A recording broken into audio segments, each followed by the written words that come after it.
Catherine Imurogit, KTN.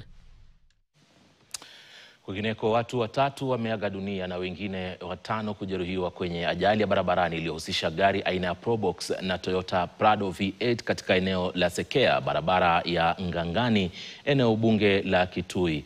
Gari aina ya Probox ilikuwa inaelekea Kitui huku gari aina ya Prado ikitoka Kitui kabla ya gari hizo mbili kugongana. Kulingana na chifu katika kata ya Ngangani, David Mutambo, huenda ajali hiyo ilisababishwa na magari hayo mawili kuendeshwa kwa kasi kupita, huku akiwashauri madereva kuwa waangalifu barabarani na kuzingatia kudhibiti kasi wanapokuwa kwenye mskani.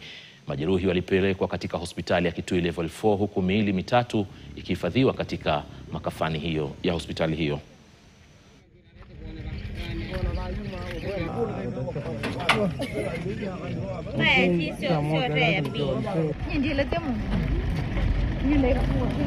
Wenye wameumia tumejaribu juhudi juu chini na tumewakimbiza hospitali, lakini kufika pale kuna mwingine mwanaume tena amefariki. Kwa hivyo wale 5 wako katika stable condition, na saa hizi traffic police wanaendelea na juhudi. Magari zenye zimeharibika zimeondolewa na tunaendelea na kutoa gari ya mwisho ambapo V8 imeshika moto, imechomeka kabisa. Na hali ya taharuki inaendelea